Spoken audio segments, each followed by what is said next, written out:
कहानी की शुरुआत एक बूढ़ी औरत वैंग से होती है जो एक रिचुअल परफॉर्म कर रही है जिसमें वो एक डेड बॉडी से कुछ बाल, नाखून और इस तरह की चीजों को कलेक्ट करके उसे एक रेड एनवेलप में डाल देती है।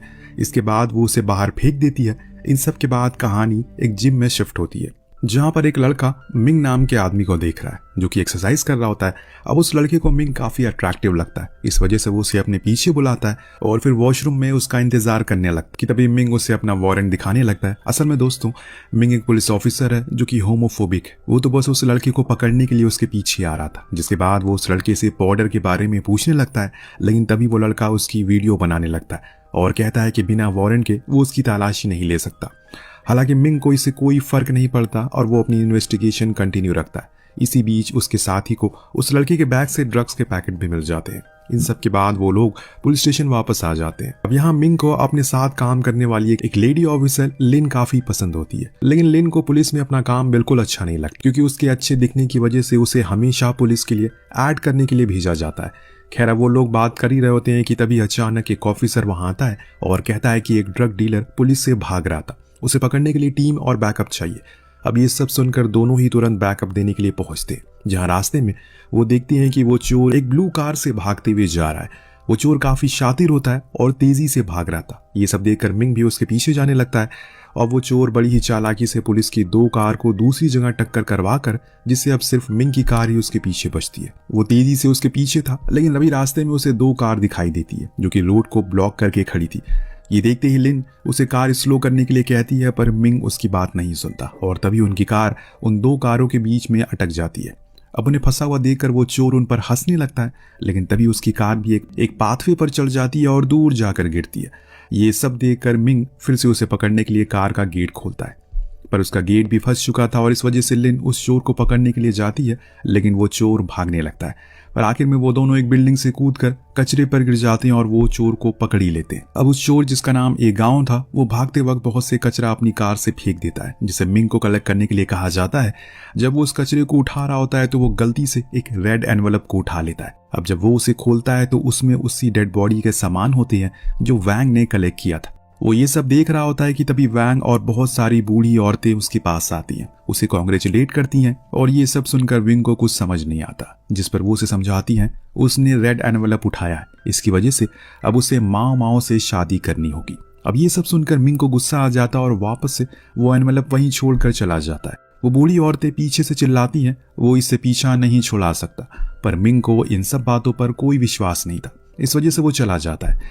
जब वो पुलिस स्टेशन वापस आता है तो देखता है कि वो रेड एनवेलप एक बार फिर उसकी टेबल पर रखा हुआ है, जिसे देखकर वो काफी डर जाता है। वो अपने दोस्त से पूछता है क्या कोई उसे मिलने के लिए आया था, पर उसका दोस्त कहता है कि नहीं, कोई नहीं आया, जिससे अब वो परेशान होकर उस एनवेलप को डस्टबिन में फेंक देता है। लेकिन तभी उसका सीनियर ऑफिसर वहां आता है जो उससे कहता है कि अगले हफ्ते एक मीटिंग है जिसके लिए वो नहीं जा पाएगा, इसीलिए वो मिंग को भेज रहा है और इसके लिए उसने रेड एनवेलप में पैसे दिए। अब ये सुनते ही मिंग घबरा जाता है और तुरंत डस्टबिन चेक करता है, लेकिन तब तक वो कचरे वाली गाड़ी में चला जाता है। मिंग पागलों की तरह ट्रक के पीछे भागता और इसी चक्कर में उसे चोट भी आ जाती है।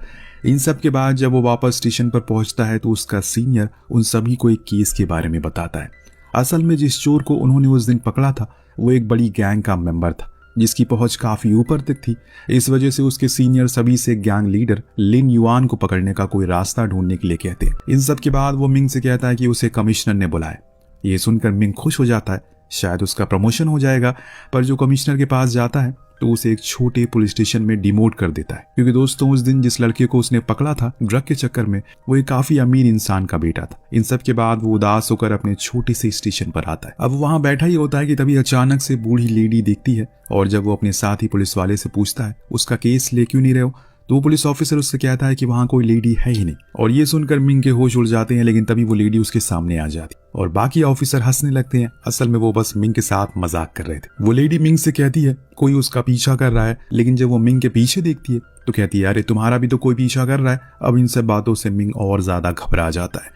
वो स्टेशन से जाने से पहले हमेशा की तरह अपनी गन की मैगजीन खाली कर रहा होता है और जब वो खाली हो जाती है तो वो चेक करने के लिए एक शॉट डस्टबिन पर लगाता है। तभी सच में उसे गोली चल जाती, जिससे कि अब उसे भरोसा हो जाता है जरूर ये सब उस रेड एनवेलप की वजह से हो रहा है, क्योंकि जब से उसने उसे उठाया है उसके बाद से उसके साथ कुछ न कुछ होता जा रहा है। जब वो वहां से आ रहा होता है तब सभी बूढ़ी लेडीज ने उसे यही कहा अगर उसने शादी नहीं की तो उसे हमेशा बैड लक के साथ ही रहना होगा। इसी वजह से वो वापस से वैंग के पास जाता है, जिससे उसकी शादी अब माओ माओ से फिक्स कर दी जाती है। और इस तरह शादी वाले दिन वो सभी बूढ़ी लेडीज वहां आती हैं और मिंग को दूल्हा बनाकर एक मेल डॉल के बगल में बैठा दिया जाता है। इसके साथ वो लोग शादी के सभी रिचुअल परफॉर्म करते हैं, जो कि मिंग को बिल्कुल भी अच्छा नहीं लग रहा होता, लेकिन वो कुछ भी कर नहीं सकता। वो किसी तरह से उस बैड लक से अपना पीछा छुड़वाना चाहता है, इस वजह से वो उनके रिचुअल को फॉलो करता है। तभी वैंग उसे बताती है असल में माओ उनका पोता था, जिसे वो बहुत प्यार करती थी। वो उसकी शादी करवाना चाहती थी, पर पिछली साल उसकी मौत हो गई और आज वो अपना वादा पूरा कर रही है। और इस तरह वो लोग मिंग को उसके फ्लैट तक छोड़ने के लिए जाते हैं, जिसके बाद वो माओ के फेवरेट कपड़ों को मिंग के बेड पर रख देते हैं और फिर उसे अच्छे से नाइट स्पेंड करने के लिए कहते हैं और चले जाते हैं। इन सब के बाद मिंग काफी फ्रस्ट्रेट हो चुका था, इस वजह से वो नहाने के लिए जाता है, पर तभी अचानक से उसका सोप नीचे गिर जाता है, जिससे वो थोड़ा डर जाता है। जैसे ही वो सोप के पास जाता है, अचानक वहां माओ आ जाता है, जिससे मिंग के होश उड़ जाते हैं। माओ दोस्तों असल में मर चुका था, फिर वो उसे दिखाई कैसे दे सकता है। तभी माओ से पूछता है क्या उसे लड़के पसंद है या फिर भूत। और जब तक मिंग इस सवाल का जवाब दे पाता, माओ उसे परेशान करता रहता है। पर जैसे ही मिंग उसे जवाब देता है, माओ एक ज़ॉम्बी की तरह दिखने लगता है और उल्टा होकर वो मिंग को पॉजेस कर लेता है। वहीं उस रात एक पुलिस ऑफिसर मिंग के घर के बाहर एक लेडी से बात कर रहा होता है। तभी अचानक मिंग बिना कपड़ों के भागता हुआ उसके सामने आता है। उसे इस तरह देखकर ऑफिसर के होश उड़ जाते हैं। वो उसे रुकने की कोशिश करता है, लेकिन तब तक मिंग वहां से भागकर एक पूल के पास जाकर पूल डांस करने लगा और उसके मूव देखकर वो ऑफिसर भी हैरान था। लेकिन तभी अचानक माओ विंग की बॉडी से बाहर आ जाता है और जैसे ही वो अपना कंट्रोल में आता है, उसे बहुत ही तगड़ा शॉक लगता है, क्योंकि खुद की हालत को देखकर वो बहुत उसे शर्म आती है और वो वहां से भाग जाता है। अब इसके बाद वो सीधा उस पुजारी से मिलने के लिए जाता है जिसने उसकी शादी करवाई थी। वो उसे पूछता है कि आखिर माओ उसके साथ ऐसा क्यों कर रहा है, जिस पर वो पुजारी कहता है वो परेशान ना हो, क्योंकि नॉर्मल बॉडी पोजेस करने पर माओ वीक हो जाएगा और इस वजह से वो बार बार मिंग की बॉडी में नहीं आएगा। लेकिन तभी अचानक मिंग को एक बार फिर माओ नजर आता है, जिससे वो पुजारी से एक बार पूछता है वो अब क्या करे। अब ये सुनकर पुजारी कहता है हो सकता है कि माओ की इस दुनिया से जाने से पहले कुछ इच्छाएं अधूरी रह गई हो, वो उन्हें पूरा करके वापस चला जाएगा।